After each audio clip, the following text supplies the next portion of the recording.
ಈಗ ಖರ್ಗೆ ಸಾಹೇಬರು ಹೇಳಿದ ಮೇಲೆ ನಮ್ಮ ಅಖಿಲ ಭಾರತ ಕಾಂಗ್ರೆಸ್ ಸಮಿತಿ ಅಧ್ಯಕ್ಷರು ಅವ್ರು ಹೇಳಿದ ಮೇಲೆ ಇನ್ನೇನು ಅದ್ರ ಬಗ್ಗೆ ಮತ್ತೆ ಇನ್ನೇನು ಚರ್ಚೆ ಮಾಡುವಂತ ಅವಶ್ಯಕತೆ ಇಲ್ಲ. ಅವ್ರು ಕರ್ಸ್ ಮಾತಾಡ್ತೀವಿ ಅಂತ ಹೇಳಿದ್ರೆ ಕರ್ಸ್ ಮಾತಾಡಿ ತೀರ್ಮಾನ ಮಾಡಿ. ಸರ್ ಹಿಂದೆ ತುಂಬಾ ಜನ ಕೇಳಿದ್ದು ಹೈಕಮಾಂಡ್ ಮಧ್ಯಪ್ರವೇಶ ಮಾಡಿ ಇದನ್ನ ಬಗ್ಗೆ ಹೌದು, ಅದೇ ಲೇಟ್ ಏನಿಲ್ಲಪ್ಪ, ಎಲ್ಲದಕ್ಕೂ ಸಮಯ ಸಂದರ್ಭ ಬಂದಾಗಲೇ ತಾನೇ ಎಲ್ಲ ಆಗುವಂಥದ್ದು. ಅದಕ್ಕೋಸ್ಕರ ಈಗ ಅವರು ಆ ಸನ್ನಿವೇಶ ಸುಮ್ಮನೆ ಕರೆದ್ರೆ ಆಗುತ್ತಾ?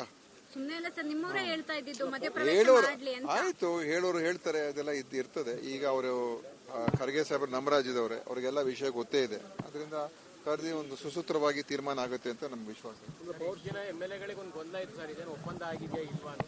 ನೋಡಿ,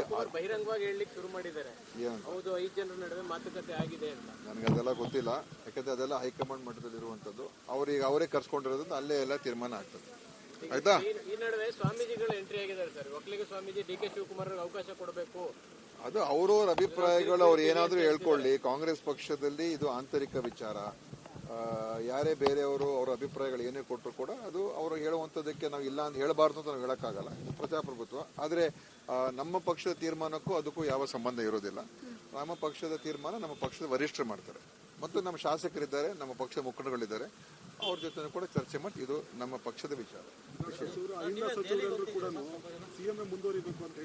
ನೋಡಿ, ಆಂತರಿಕವಾಗಿ ಯಾರು ಏನ್ ಬೇಕಾದ್ರೂ ಹೇಳ್ಬೋದು, ಅಭಿಪ್ರಾಯಗಳು ಏನಾದ್ರೂ ಹೇಳ್ಬೋದು. ಈಗ ಖರ್ಗೆ ಸಾಹೇಬರು ಹೇಳಿರೋದ್ರಿಂದ ಈಗ ಮತ್ತೆ ಮಾತಾಡೋದಿಲ್ಲ, ಏನು ಅರ್ಥ ಇಲ್ಲ. ಸರ್, ಈಗ ಒಂದಿಷ್ಟು ಜನರನ್ನ ಕರೆಸಿ ರಾಹುಲ್ ಗಾಂಧಿ ಮಾತನಾಡ್ತಿದ್ದಾರೆ ಅಂದ್ರೆ ಒಪಿನಿಯನ್ ಪಡಿತಿದ್ದಾರೆ. ನೋಡಿ, ಅದು ನೀವ್ ಅನ್ಕೊಳ್ತಾ ಇರೋದು.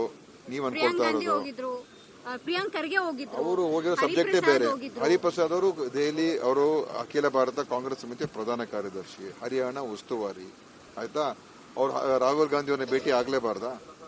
ಅದಕ್ಕೋಸ್ಕರ ಇವೆಲ್ಲ ನಾವು ಒಂದೊಂದು ಇದಕ್ಕೂ ಕೂಡ ನಾವು ಬೇರೆ ತರ ಕತೆ ಕಟ್ಟುವಂತ ಅವಶ್ಯಕತೆ ಇಲ್ಲ. ಪ್ರಿಯಾಂಕ್ ಖರ್ಗೆ ಅವರು ಕೂಡ ಅವರ ಒಂದು ವಿಷಯದ ಬಗ್ಗೆ, ಇಲಾಖೆ ಬಗ್ಗೆನೂ ಕೂಡ, ಒಂದು IT ವಿಷಯದ ಬಗ್ಗೆನೂ ಕೂಡ ಮಾತಾಡೋಕ್ಕೇನೋ ಹೋಗಿದ್ದಾರೆ ಅಂತ ನನಗಿರುವಂತ ಮಾಹಿತಿ. ಆದ್ರಿಂದ ಇದು ನಾವು ಅನಾವಶ್ಯಕವಾಗಿ ಇದಕ್ಕೆ ನಾವು ಬೇರೆ ಅರ್ಥ ಕೊಡೋದು ಬೇಡ.